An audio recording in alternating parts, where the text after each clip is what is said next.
नमस्कार दर्शक बंधु आपण मानक मो चैनल को स्वागत।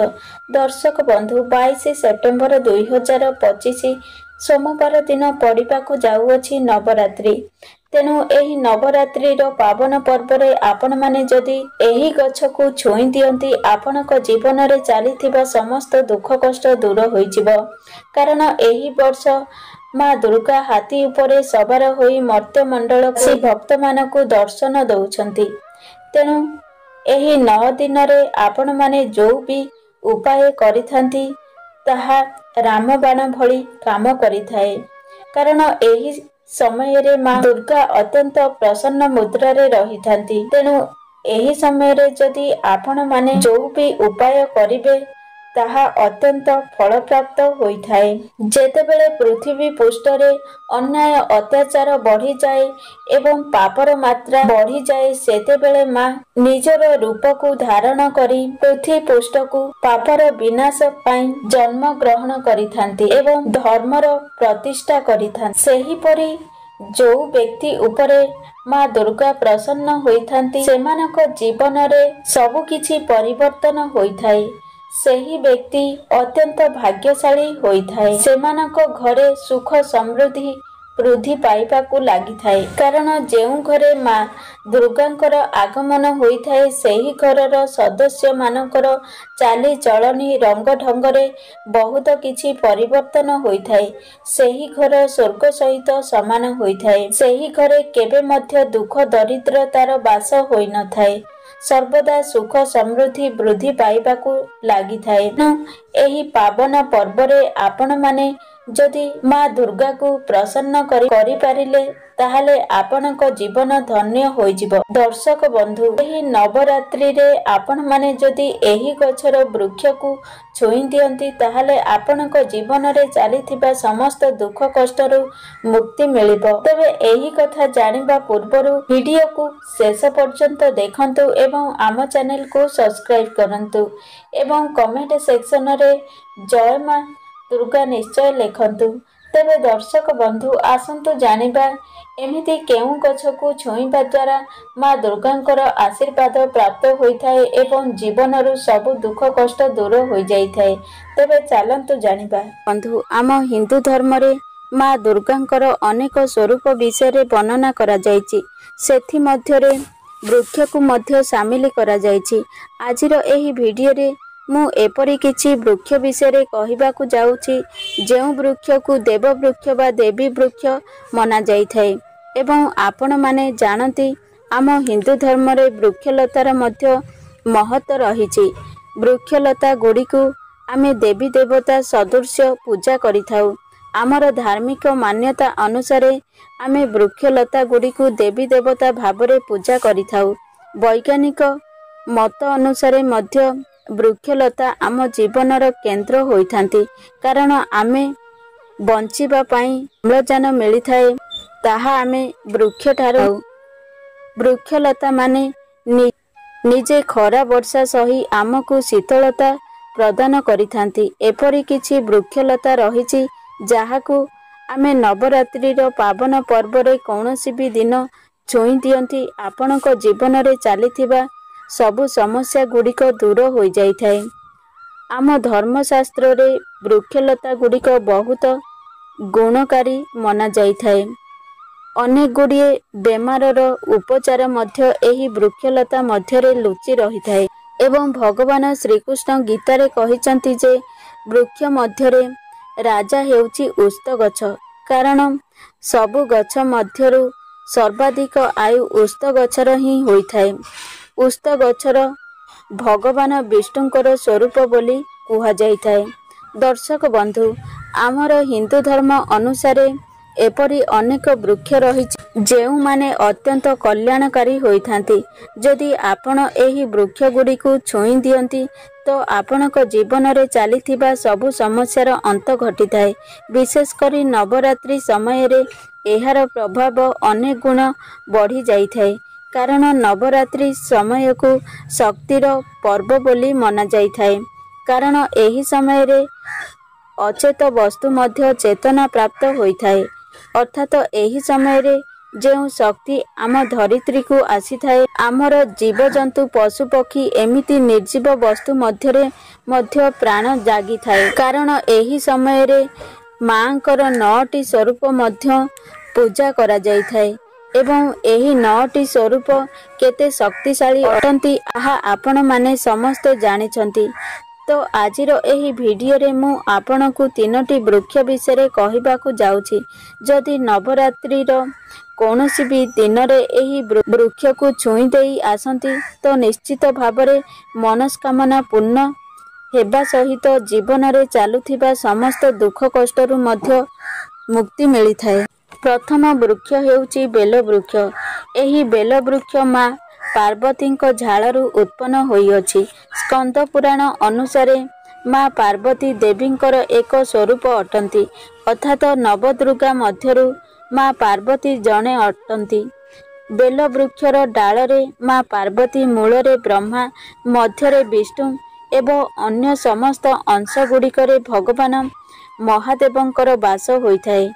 ତ ସନ୍ଧ୍ୟା ସମୟରେ ଆପଣ ଯଦି ଶିବ ମନ୍ଦିର ପାଖାପାଖି କିମ୍ବା ଦୁର୍ଗା ମନ୍ଦିରର ପାଖାପାଖିରେ ଯଦି କୌଣସି ବେଲଗଛ ଥାଏ ତ ସେହି ବେଲଗଛ ମୂଳରେ ଆପଣ ଯଦି ଘିଅର ଦୀପ ଜାଳନ୍ତି ତ ଆପଣ ଧନବାନ ବନିବେ, ଗୁଣବାନ ବନିବେ। ଆପଣଙ୍କ ସମସ୍ତ ମନସ୍କାମନା ପୂର୍ଣ୍ଣ ହୋଇଥାଏ।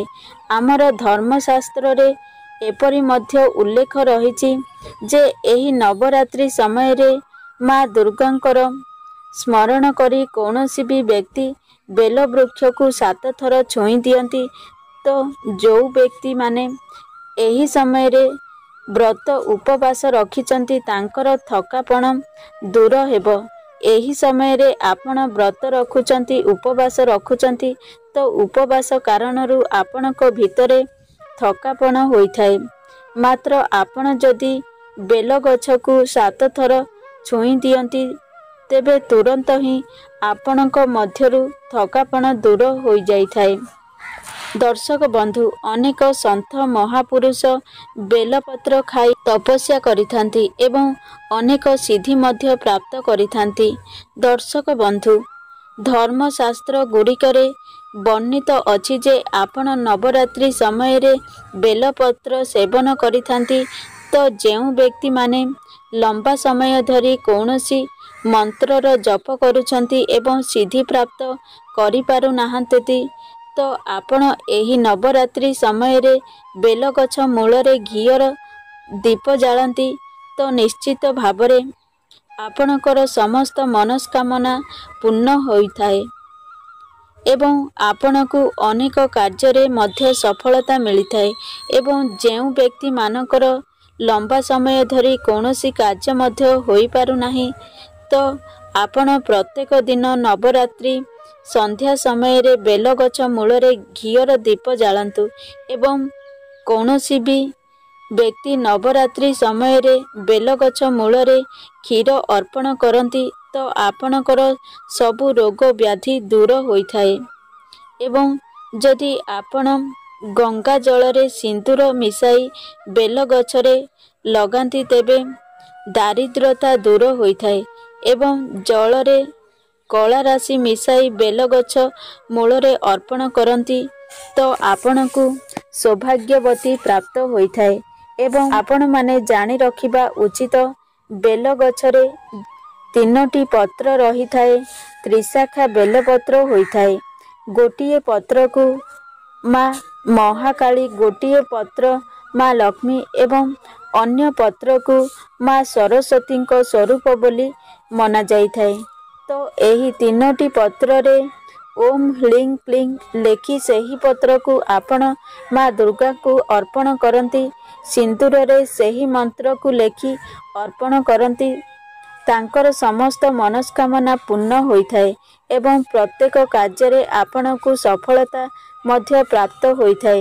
ଯଦି ଅନେକ ଦିନ ଧରି ଆପଣଙ୍କର ମନସ୍କାମନା ରହିଛି ପୂରଣ ହୋଇପାରୁନାହିଁ ତ ଆପଣ ଏହି ଉପାୟଟି ନିଶ୍ଚିତ କରନ୍ତୁ। ଆପଣଙ୍କର ମନସ୍କାମନା ଅତି ଶୀଘ୍ର ପୂର୍ଣ୍ଣ ହୋଇଯିବ। ନବରାତ୍ରି ସମୟରେ ତମ୍ବାର ମୁଦି ବେଲଗଛ ମୂଳରେ ଗାତ ଖୋଳି ପୋତି ଦେବେ ଏବଂ 4 ଦିନ ତାକୁ ସେହିପରି ରହିବାକୁ ଛାଡ଼ି ଦିଅନ୍ତୁ। ତାପରେ ସେହି ମୁଦିକୁ ଧାରଣ କରନ୍ତୁ। ତ ସେହି ମୁଦି ଜାଗ୍ରତ ହୋଇଯାଇଥାଏ। କାରଣ ନବରାତ୍ରି ସମୟରେ ବେଲଗଛର ଉର୍ଜା ଅଧିକ ବଢ଼ି ଯାଇଥାଏ। ଏବଂ ଆପଣ ଯଦି ଏହି ମୁଦିକୁ ବେଲଗଛ ମୂଳରେ 4 ଦିନ ପର୍ଯ୍ୟନ୍ତ ପୋତି ତାପରେ ତାକୁ ନେଇକି ଧାରଣ କରନ୍ତି ତ ରକ୍ତ ସମ୍ବନ୍ଧୀୟ ସମସ୍ତ ସମସ୍ୟା ଆପଣଙ୍କର ଦୂର ହୋଇଥାଏ। କାରଣ ତମ୍ବାରେ ଯେଉଁ ଧାତୁ ଥାଏ ତାହା ମଙ୍ଗଳଙ୍କ ସହ ଜଡ଼ିତ ଥାଏ। ଏପରିକି ଆପଣ ଯଦି ଶନି ଦଶା ଚାଲିଥାଏ ସେଥିରୁ ମଧ୍ୟ ମୁକ୍ତି ମିଳିଥାଏ। ଅର୍ଥାତ ଶନିଙ୍କ ପ୍ରଭାବ ଆପଣଙ୍କ ଉପରେ ଏତେଟା ପଡ଼ିନଥାଏ। ରାହୁ କଷ୍ଟ ମଧ୍ୟ ପ୍ରଭାବ ପଡ଼ିନଥାଏ ଏବଂ ନବଦୁର୍ଗାଙ୍କ କୃପାରୁ ଆପଣ ସର୍ବଦା ସୁରକ୍ଷିତ ରହିପାରିବେ। ଏବଂ ଏହି ମୁଦିକୁ ଧାରଣ କରିଥିବା ବ୍ୟକ୍ତି ମଧ୍ୟ କେବେ ଅକାଳ ମୃତ୍ୟୁ ହୋଇନଥାଏ। ଏବେ ଆସନ୍ତୁ ଜାଣିବା ଦ୍ୱିତୀୟ ବୃକ୍ଷ ବିଷୟରେ। ଦ୍ୱିତୀୟ ବୃକ୍ଷ ହେଉଛି ଶମୀ ବୃକ୍ଷ। ଶମୀ ବୃକ୍ଷକୁ ଜଗଦମ୍ବାଙ୍କର ସ୍ୱରୂପ ବୋଲି ମନାଯାଇଥାଏ। ଏହି ବୃକ୍ଷରେ ସ୍ୱୟଂ ଜଗଦମ୍ବା ବାସ କରିଥାନ୍ତି। ଯଦି କୌଣସି ବ୍ୟକ୍ତି ସନ୍ଧ୍ୟା ସମୟରେ ଶମୀ ବୃକ୍ଷ ମୂଳରେ ଘିଅର ଦୀପ ଜାଳିଥାନ୍ତି, ବୃକ୍ଷର ଆରତି କରିଥାନ୍ତି, ତାଙ୍କ ଜୀବନରେ ଚାଲୁଥିବା ସମସ୍ତ ପ୍ରକାରର ସମସ୍ୟା ଦୂର ହୋଇଥାଏ। ଆମ ଧର୍ମଶାସ୍ତ୍ରରେ ଉଲ୍ଲେଖ କରାଯାଇଛି ଯେ ନବରାତ୍ରିର ପଞ୍ଚମୀ ଏବଂ ସପ୍ତମୀ ଦିନ ମଧ୍ୟରୁ ଯଦି କୌଣସି ଗୋଟିଏ ଦିନରେ ଶମୀ ବୃକ୍ଷରେ ଲାଲ ଚୁଡ଼ି ବାନ୍ଧି ଦିଅନ୍ତି ତ ଆପଣଙ୍କର ସମସ୍ତ ମନସ୍କାମନା ପୂର୍ଣ୍ଣ ହୋଇଥାଏ। ଏବଂ ଯେଉଁ ମହିଳା ଲାଲ ଚୁଡ଼ିକୁ ନେଇ ଶମୀ ବୃକ୍ଷରେ ବାନ୍ଧନ୍ତି ତ ତାକୁ ସୌଭାଗ୍ୟ ପ୍ରାପ୍ତି ହୋଇଥାଏ ଏବଂ ତାଙ୍କର ସ୍ୱାମୀଙ୍କର ମଧ୍ୟ ମଙ୍ଗଳ ହୋଇଥାଏ ଏବଂ ତାଙ୍କ ସ୍ୱାମୀଙ୍କର କେବେ ବି ଅକାଳ ମୃତ୍ୟୁ ମଧ୍ୟ ହୋଇନଥାଏ। ଏବଂ ଶମୀ ବୃକ୍ଷରେ ଯଦି ଆପଣ ସିନ୍ଦୁର ଅର୍ପଣ କରନ୍ତି ତେବେ ଆପଣଙ୍କୁ ଆରୋଗ୍ୟ ପ୍ରାପ୍ତି ହୋଇଥାଏ। ଆପଣଙ୍କ ଘରେ ଯଦି କୌଣସି ବ୍ୟକ୍ତି ଯଦି କୌଣସି ବେମାରରେ ପଡ଼ି ରହିଛନ୍ତି ତ ଆପଣ ତାଙ୍କ ଚାରିପଟେ ସିନ୍ଦୁରକୁ 7 ଥର ବୁଲାଇ ଆଣନ୍ତୁ। ତାପରେ ସେହି ସିନ୍ଦୁରକୁ ଆଣି ଶମୀ ବୃକ୍ଷ ମୂଳରେ ଅର୍ପଣ କରିଦିଅନ୍ତୁ। ଆପଣ ଦେଖିବେ ତାଙ୍କର ସେହି ବେମାରୀ ଧୀରେ ଧୀରେ ଭଲ ହେବାକୁ ଲାଗିବ। ମନସ୍କାମନା ପୂର୍ଣ୍ଣ ପାଇଁ ମୁଁ ତୁମକୁ ଏକ ମନ୍ତ୍ର କହିବାକୁ ଯାଉଅଛି। ଏହି ମନ୍ତ୍ରଟି ଜପ କରି ନବରାତ୍ରି ସମୟରେ ଆପଣ ଶମୀ ବୃକ୍ଷକୁ ଛୁଇଁବା ଦ୍ୱାରା ଆପଣଙ୍କର ମନସ୍କାମନା ଶୀଘ୍ର ପୂର୍ଣ୍ଣ ହୋଇଥାଏ। ଏମିତିକି ଆପଣଙ୍କର ଦାରିଦ୍ର୍ୟତା ମଧ୍ୟ ଦୂର ହୋଇଥାଏ। ମମ ମନୋରଥ ପୁରେ ଦାରିଦ୍ର୍ୟ ନାଶେ। ଏହି ମନ୍ତ୍ରକୁ ଉଚ୍ଚାରଣ କରି ଆପଣ ଶମୀ ବୃକ୍ଷକୁ ଛୁଇଁବା ଉଚିତ। ନିଶ୍ଚିତ ଭାବରେ ଆପଣଙ୍କର ସମସ୍ତ ମନସ୍କାମନା ପୂର୍ଣ୍ଣ ହେବ। ଦାରିଦ୍ର୍ୟତା ମଧ୍ୟ ଦୂର ହୋଇଯିବ। ଏହି ଶମୀ ବୃକ୍ଷ ଆପଣ ଯଦି ଚାହିଁବେ ଏହି ଗଛରେ ରକ୍ଷାସୂତ୍ର ବାନ୍ଧି ପାରିବେ। ଶମୀ ବୃକ୍ଷରେ ରକ୍ଷାସୂତ୍ର ବାନ୍ଧିବା ଦ୍ୱାରା ମା ଦୁର୍ଗା ସର୍ବଦା ଆପଣଙ୍କ ପାଖରେ ରହିଥାନ୍ତି। ତୃତୀୟ ବୃକ୍ଷ ହେଉଛି ଯାହାକୁ ଆମେ ଗଙ୍ଗଶିଉଳି ବୃକ୍ଷ ବୋଲି କହୁ। ଏହି ବୃକ୍ଷକୁ ପାରିଜାତ ବୃକ୍ଷ କୁହାଯାଇଥାଏ କାରଣ ଏହା ସମୁଦ୍ର ମନ୍ଥନ ସମୟରେ ଉତ୍ପନ୍ନ ହୋଇଥିଲା ଏବଂ ଏହି ବୃକ୍ଷକୁ ଦେବରାଜ ଇନ୍ଦ୍ର ତାଙ୍କର ନନ୍ଦନ ବନରେ ସ୍ଥାପନ କରିଛନ୍ତି। ମାତ୍ର ମାନବ ଜାତିର କଲ୍ୟାଣ ଉଦ୍ଦେଶ୍ୟରେ ଭଗବାନ ବିଷ୍ଣୁ ଏହି ପାରିଜାତ ବୃକ୍ଷକୁ ମର୍ତ୍ତ୍ୟକୁ ଆଣିଥିଲେ। କିନ୍ତୁ ଏବେ ଯେଉଁ ପାରିଜାତ ବୃକ୍ଷ ରହିଛି ମା ଲକ୍ଷ୍ମୀଙ୍କର ସ୍ୱରୂପ ବୋଲି କୁହାଯାଇଥାଏ କାରଣ ମା ଲକ୍ଷ୍ମୀ ମଧ୍ୟ ସମୁଦ୍ର ମନ୍ଥନରୁ ଉତ୍ପନ୍ନ ହୋଇଥିଲେ। ଏହିଭଳି ସମ୍ପର୍କକୁ ଦେଖିବାକୁ ଗଲେ ପାରିଜାତ ବୃକ୍ଷକୁ ମା ଲକ୍ଷ୍ମୀଙ୍କର ଭଉଣୀ ବୋଲି କୁହାଯାଏ। ତ ନବରାତ୍ରି ସମୟରେ ପାରିଜାତ ବୃକ୍ଷ ମୂଳରେ ଘିଅର ଦୀପ ଜାଳନ୍ତି ବା ସିନ୍ଦୁର ଅର୍ପଣ କରନ୍ତି ତ ଆପଣଙ୍କର ସମସ୍ତ ମନସ୍କାମନା ପୂର୍ଣ୍ଣ ହୋଇଥାଏ। ଆପଣ ଯେତେବେଳେ ଘିଅର ଦୀପ ଜାଳୁଛନ୍ତି, ସିନ୍ଦୁର ଅର୍ପଣ କରୁଛନ୍ତି, ସେହି ସମୟରେ ଆପଣ ପ୍ରାର୍ଥନା କରନ୍ତୁ, ହେ ପାରିଜାତ ବୃକ୍ଷ, ଆପଣ ମାଙ୍କର ସ୍ୱରୂପ ଅଟନ୍ତି। ସବୁ କଷ୍ଟ ସବୁ ପୀଡ଼ାରୁ ଦୂର କରିଦିଅନ୍ତୁ। ଏହିଭଳି ପାରିଜାତ ବୃକ୍ଷକୁ କୁହନ୍ତୁ। ତ ନବରାତ୍ରି ସମୟରେ ଏହି 3ଟି ବୃକ୍ଷକୁ ଛୁଇଁଲେ ଆପଣଙ୍କର ସମସ୍ତ ମନସ୍କାମନା ପୂର୍ଣ୍ଣ ହୋଇଥାଏ।